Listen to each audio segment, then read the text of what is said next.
Hello guys, कैसे हैं आप लोग। तो दोस्तों, आज की इस वीडियो में हम ऐसे 10 क्वेश्चंस डिस्कस करने वाले हैं जो आपके 100% गारंटी के साथ आपको सीटेट में देखने को मिलेंगे। ऐसे क्वेश्चंस, आपके 10 ऐसे क्वेश्चंस हैं जो आपके हर साल रिपीट होते हैं, यानी कि जब से सीटेट होना शुरू हुआ है 2011 से और आज तक ऐसा कोई सीटेट नहीं हुआ, ऐसा कोई पेपर नहीं हुआ जिसमें ये 10 क्वेश्चंस आपके ना पूछे गए हों। और इस बार भी आपके लिख के ले लो सिग्नेचर के साथ में, ये 10 क्वेश्चन आपको पेपर में मिलेंगे ही मिलेंगे। तो अभी 10 मिनट की वीडियो है, 10 मिनट में 10 नंबर आपके पक्के होने वाले हैं। पूरे 10 नंबर आपके पक्के होने वाले हैं अभी, जस्ट अभी। और मैं आपको ये भी बता दूंगा किस तरह से उनको सॉल्व करना है, तो अलग से पढ़ने की जरूरत नहीं पड़ेगी। सिर्फ यही 10 मिनट की वीडियो आपके 10 नंबर पक्के करने वाली है। तो वीडियो अगर पसंद आए तो लाइक शेयर जरूर करें, और अगर आप नए हैं चैनल पर तो चैनल को सब्सक्राइब जरूर कर लेना, साथ में बेल आइकन दबा लेना, उससे आपको नोटिफिकेशन मिलती रहेगी। इसी तरह की और भी धमाकेदार वीडियोस आएंगी, और भी चीजें मैं आपको बताऊंगा जो आपकी सटीक बिल्कुल पेपर में फंसेंगी। तो सारा पेपर आपको ऐसे ही बता दूंगा मैं। तो अगर और भी वीडियोस आप देखना चाहते हैं और सीटेट को पास करना चाहते हैं तो चैनल के साथ में जुड़े और सब्सक्राइब कर लो फटाफट से। चलिए शुरू करते हैं हम अपनी वीडियो। यहाँ पर डिस्कस करेंगे ऐसे 10 प्रश्न सीटेट पेडागोजी के जो आपके गारंटी से आएंगे ही आएंगे, ठीक है। इससे पहले मैं आपको एक वीडियो और बताना चाहूंगा। अगर आप नए हैं चैनल पर और अगर आप जो है सीटेट की तैयारी अभी स्टार्ट कर रहे हैं, तो आपको एक वीडियो में यहाँ पे रिकमेंड करना चाहूंगा। बहुत आसान सी वीडियो है, बस आपको ये सर्च करना है यूट्यूब पे सीटेट की तैयारी कैसे करें, तो आपके सामने ये वीडियो खुल के आएगी, सीटेट जनवरी 2024 की तैयारी कैसे करें। बस ये वीडियो आप देख लेना, क्योंकि इससे आपको बहुत सारी चीजें ऐसी पता चल जाएंगी सीटेट में क्या आता है, कहां से पेपर बनता है, किस तरह से उसको पढ़ना है, कौन सी चीजें इंपॉर्टेंट होती है, सारी जानकारी आपको मिल जाएगी। और कम समय में कैसे तैयारी करें वो भी आपको इसमें पता चल जाएगा। तो इसलिए ये वीडियो आप जरूर देखें यहाँ पर, ठीक है। ये वीडियो आपके लिए बहुत ज्यादा जरूरी है, इसको जरूर देख लेना। चलिए अब हम बातें हैं अपने क्वेश्चंस पे, और जो मैं बात कर रहा था आपसे, ठीक है।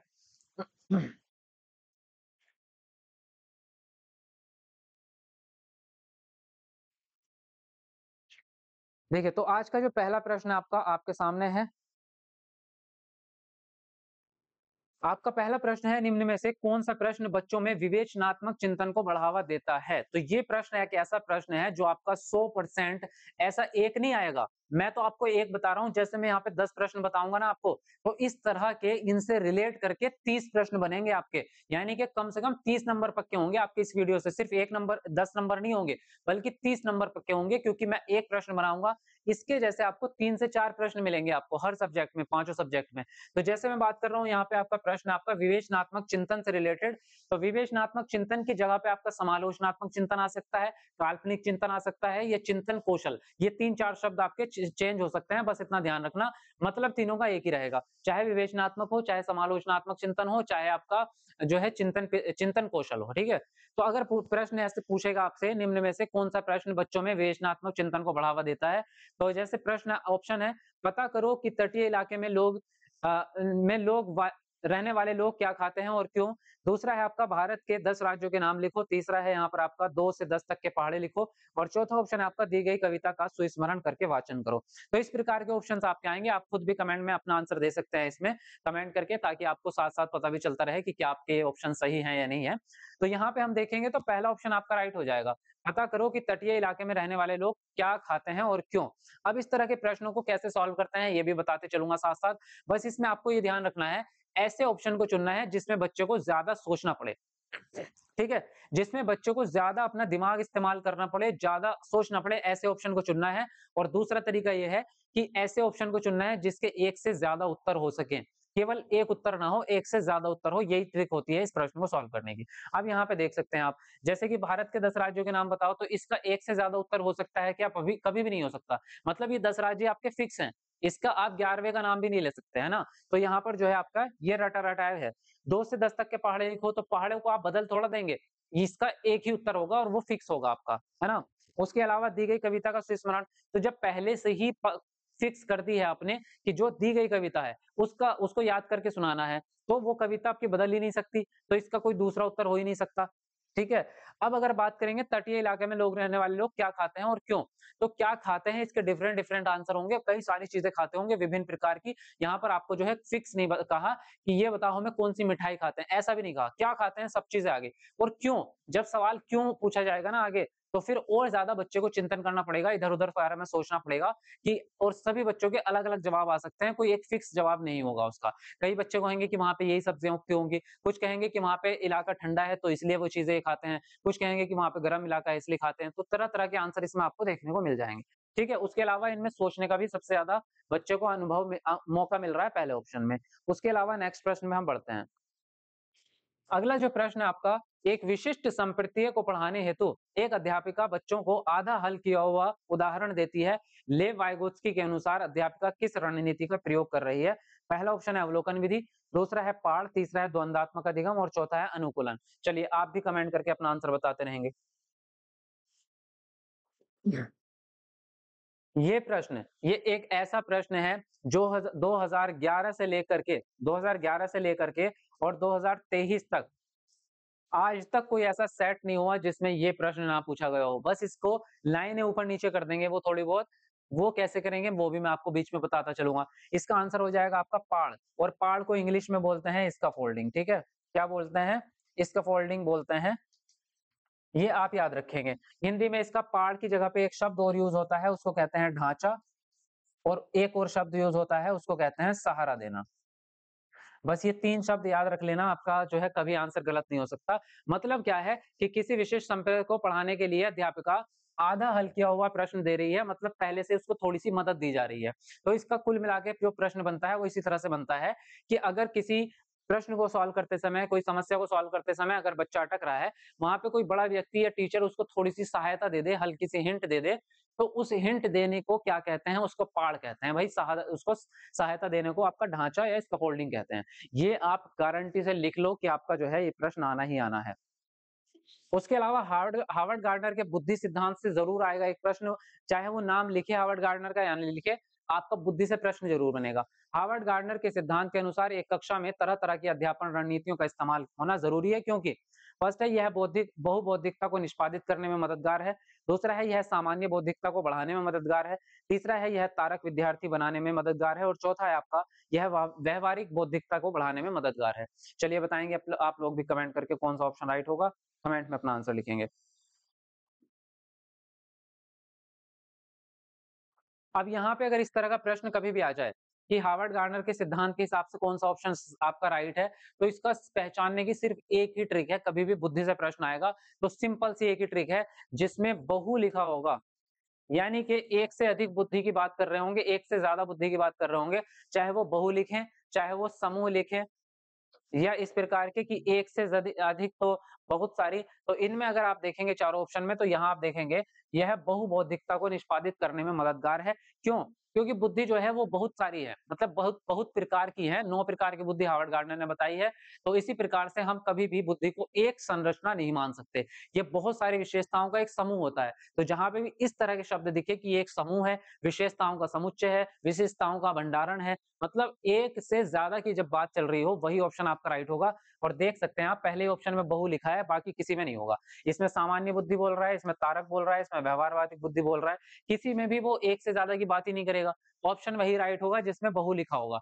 बस ये ट्रिक है इस प्रश्न को सॉल्व करने की, और ये आपका लिख के ले लो, 200% आपके सीटेट में देखने को मिलेगा आपका। ये सारे ही प्रश्न आपके जितने भी इस वीडियो में बताऊंगा, इनमें से एक भी प्रश्न आपका बच के नहीं जा सकता। इससे रिलेटेड बढ़ जाएंगे प्रश्न, कम नहीं होंगे।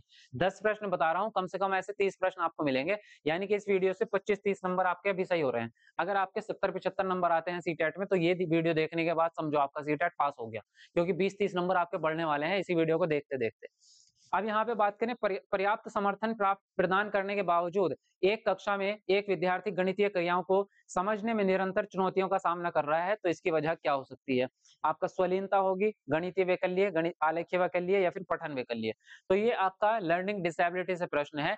इसमें इसी तरह के कई और प्रश्न आ सकते हैं, तो इस वीडियो को आप जो है लेक्चर वीडियो देख लेना। इसका मैंने लर्निंग डिसेबिलिटी ट्रिक नाम से एक वीडियो डाली हुई है, उसको देख लेना आप। तो यहाँ पे क्या कह रहा है कि गणितीय क्रियाओं को करने में बच्चे को दिक्कत हो रही है, तो क्या हो जाएगा? गणितीय वैकल्य, यानी कि डिसकैलकुलिया हो जाएगा आपका। ठीक है, ये डिसकैलकुलिया होता है। उसी प्रकार से डिस्ग्राफिया होता है, जो लिखने में संबंधित तकलीफ बच्चे को हो, और पढ़ने में अगर दिक्कत है तो पठन वैकल्य यानी कि डिसलेक्सिया हो जाता है। और स्वलीनता आपका ऑटिज्म होता है, ऑटिज्म आपका इन लर्निंग डिसेबिलिटीज में नहीं आता। तो इस प्रकार का लर्निंग डिसेबिलिटीज से आपका एक ना एक प्रश्न 100% हर सब्जेक्ट में मिलेगा आपको, सीडीपी में भी, हिंदी में भी, मैथ में भी, ईवीएस में भी, हर सब्जेक्ट में आपको इससे रिलेटेड प्रश्न जरूर मिलेगा। तो कम से कम लर्निंग डिसेबिलिटी से पूरे पेपर में 4 से 5 प्रश्न आपको देखने को मिलेंगे। तो 4 नंबर आपके इससे पक्के हो जाते हैं अगर ये वीडियो आप देख लेते हैं। उसके अलावा मैं आपको बता दूं, यहाँ पर एक प्रश्न आपका जेंडर भूमिकाओं से आता है, यानी कि जेंडर विभेदताओं से आता ही आता है। ये भी फिक्स है सीडीपी में कि ये आपका 2011 से अब तक ऐसा कोई सीटेट का पेपर नहीं हुआ जिसमें जेंडर भूमिकाओं से आपका प्रश्न आया हो। पुरुष सामान्यतः दिमाग से सोचते हैं और महिलाएं अपने हृदय से सोचती हैं, ये क्या दर्शाता है?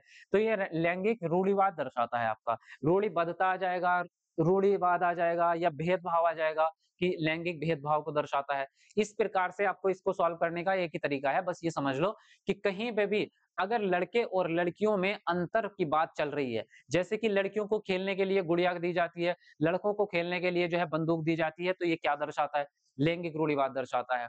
लड़कों को जो है नीला रंग पसंद आता है, लड़कियों को जो है लाल रंग पसंद आता है या गुलाबी, तो ये क्या दर्शाता है भैया? रूढ़िवाद। किसी भी चीज का लिंग से लेना देना है नहीं ना, लिंग से लेना देना किसी चीज का नहीं है, ये स्वाभाविक रूप से चीजें होती हैं। तो ये हमेशा ही इसी प्रकार से प्रश्न बनेगा कि एक टीचर है जो स्कूल में क्रिकेट की टीम बनाते समय केवल लड़कों को ही वरीयता देता है और संगीत की टीम बनाते समय हमेशा लड़कियों को ही वरीयता देता है, तो ये क्या है? ये भी आपका लैंगिक रूढ़िवाद है। हमेशा ये चीज आपको देखने को मिलेगी जब भी आपका इस तरह की चीजें आएंगी। तो ये प्रश्न आपका 1 नंबर पकड़ देता है यहीं अभी। उसके अलावा एक प्रश्न आपका सामाजिकरण से जरूर आता है, ये भी लिखा लगा बंधा है, कई बार 2 आते हैं लेकिन एक तो पक्का आता है। तो परिवार में आरंभ होने वाली वह प्रक्रिया जिसमें बच्चे अपने व्यक्तिगत पहचान जानना शुरू करते हैं, भाषा सीखते हैं और आरंभिक संज्ञानात्मक कौशल विकास विकसित करते हैं, क्या कहलाता है? प्रारंभिक सामाजिकरण, द्वितीय सामाजिकरण, परिच्छन सामाजिकरण या सक्रिय सामाजिकरण? चलिए कमेंट में आप बताएंगे अपना आंसर क्या होगा। देखिए जहां पे बात चल रही हो परिवार की, तो सीधा है आपका प्रारंभिक यानी कि प्रथम सामाजिकरण। ये सिर्फ इतना है कि प्राथमिक सामाजिकरण कौन सा होता है आपका और द्वितीय कौन सा होता है, ठीक है? प्राथमिक और द्वितीय, सिर्फ इसी से 2 से आपसे प्रश्न पूछे जाते हैं। सिर्फ 2 से ही प्रश्न पूछे जाते हैं, इनको तो आप छोड़ ही दो, इनसे कभी प्रश्न नहीं आएंगे, सिर्फ इन 2 से आएंगे आपके, ठीक है? तो यहाँ पे अगर सामाजिकरण तो होता है कि मतलब सामाजिकता को सीखना, समाज में कैसे रहते हैं इस चीज को सीखना। तो प्राथमिक कहाँ से शुरू होता है? परिवार से शुरू होगा ना, बच्चा पैदा हुआ परिवार से सीखना, तो इसलिए प्राथमिक मानते हैं हम आपका परिवार को। और जब द्वितीय की बात चलेगी आपकी, तो द्वितीय पे आ जाएगा आपका विद्यालय, ठीक है? अब इनके साथ में और चीजें जुड़ के आ सकती हैं, जैसे कि ऑप्शन में आ सकता है परिवार। जब इस तरह से पूछेगा ना वो डायरेक्टली, इसको तो बहुत लंबा करके पूछा है, लेकिन वो ऐसे पूछेगा कि बच्चे के सामाजिकरण की प्राथमिक एजेंसी कौन सी है? तो परिवार, और परिवार एवं पास पड़ोस लिख देगा, परिवार और माता पिता लिख देगा, उसके साथ में कुछ जोड़ देगा, लेकिन केवल पास पड़ोस नहीं लिख सकता, कभी भी परिवार को साथ में जोड़ के ही देगा। इसी प्रकार से सेकेंडरी में आपका विद्यालय दे देगा, या विद्यालय एवं मीडिया दे देगा, या विद्यालय एवं जो है दोस्त दे देगा, इस तरह के शब्द वो यहाँ पे देखने को देता है, ठीक है? तो ये चीज 2 ही आपकी चीजें याद रखनी है, इसमें ही आपका प्रश्न सॉल्व हो जाएगा, ठीक है? उसके अलावा अगला प्रश्न आता है आपका त्रुटियों से, कि बच्चा जो त्रुटियां करता है उसके बारे में एक टीचर को क्या सोचना चाहिए, किस तरह से उसका सॉल्यूशन करना चाहिए। तो त्रुटियों से आपका 100% 3 से 4 प्रश्न आते हैं, क्योंकि ये भी आपका हर सब्जेक्ट का है। इसमें आपका गणित में परफेक्टली आना ही आना है, कंफर्म है। एक प्रश्न त्रुटियों से आना आना है। आपका ईवीएस में और हिंदी पेडागोजी में कंफर्म आना ही आना है, और सीडीपी में भी। तो ये आपका 4 से 5 प्रश्न आपके इस एक टॉपिक से कवर हो रहे हैं, और इसको समझने का सिर्फ एक ही सॉल्यूशन है, सिंपल भाषा में बता रहा हूं कि त्रुटियां जो होती हैं वो आपकी सकारात्मक है, यानी कि आपका इसका नेगेटिव ऑप्शन तो कभी भी सही नहीं होगा। हमेशा पॉजिटिव ऑप्शन ही सही होगा, नेगेटिव सही नहीं होगा, क्योंकि त्रुटियां जो है वो गलती वो पॉजिटिव है, और ये आपका क्या है? ये स्वाभाविक है आपका, यानी कि गलतियां होना एक आम बात है। क्या है कि गलतियां होना आम बात है, गलतियां होना कोई गुनाह की बात नहीं है। तो ये एक पॉजिटिव चीज है और स्वाभाविक बात है, और सीखने की संकेतक है, यानी कि इससे जो है ये पता चलता है कि बच्चा कुछ ना कुछ नया करने का सीख रहा है। बच्चा गलती कर रहा है तो कुछ ना कुछ सीख रहा है नया, और बच्चे के विचारों का पता चलता है, यानी कि बच्चे के दिमाग में क्या चल रहा है इसका पता चलता है एक टीचर को। तो ये 3-4 पॉइंट याद रख लिए आपके, समझो 5 नंबर पक्के हो गए अभी 2 मिनट में, 5 नंबर पक्के आपके। तो देखो त्रुटियों के बारे में अगर बात करेंगे, बच्चे लापरवाह होते हैं, नेगेटिव बात बोल दी, बिल्कुल गलत। बच्चे त्रुटियां करते हैं तो उनको दंड देंगे आप, बिल्कुल गलत, दंड नहीं दे सकते आप। उसके अलावा त्रुटियां स्वाभाविक होती हैं, उनके सीखने का संकेतक है, देखो आ गया ना, इन्हीं 4 पॉइंट में से आपको ऑप्शन देखने को मिलेगा। सीखने स्वाभाविक है पहला आ गया ये, और सीखने की संकेतक भी है वो भी इसी में आ गया। इन 4 के बजाय कुछ आता ही नहीं है। यहाँ पे चौथे ऑप्शन में बात करेंगे, प्रकार की त्रुटियों पर ध्यान नहीं देना चाहिए, क्यों नहीं ध्यान देना चाहिए? बिल्कुल ध्यान देंगे आप, है ना? तभी तो सही करेंगे उनको जब ध्यान जाएगा। तो यहाँ पे तीसरा ऑप्शन राइट हो जाता है। देखो यहाँ पे ये आपके 5 नंबर अभी पक्के कर दिए मैंने आपके। ये तो लिख के गारंटी से आएँगे आपके।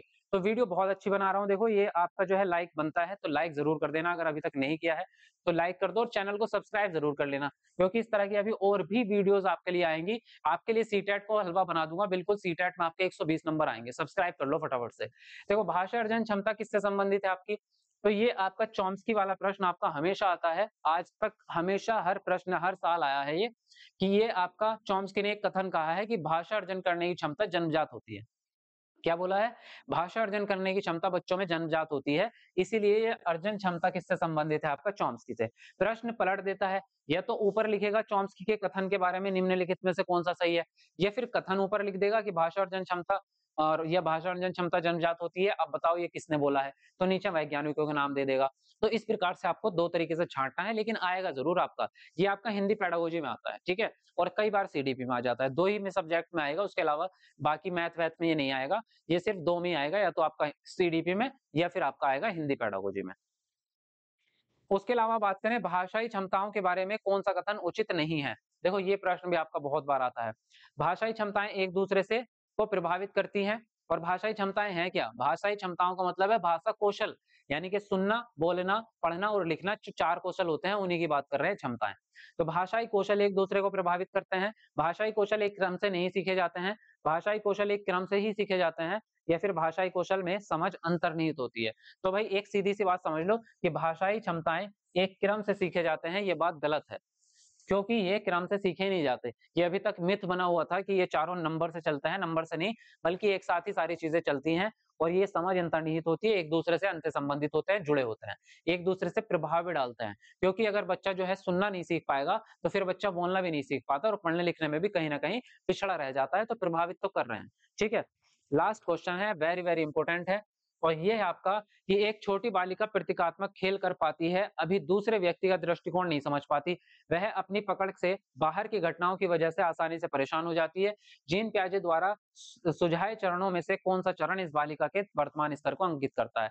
तो जहाँ बात चल रही हो आपकी प्रतीकात्मक खेल की, अगर बात कर रहे हैं प्रतीकात्मक खेल की, तो ये दूसरे चरण में आता है, सेकंड ऑप्शन राइट हो जाएगा, पूर्व संक्रियात्मक अवस्था, ठीक है? और यहाँ पे बोल रहे हैं बाहर की घटनाओं से परेशान हो जाती है, यानी कि अभी आगे के चरणों में बच्ची पहुंची नहीं है, ठीक है?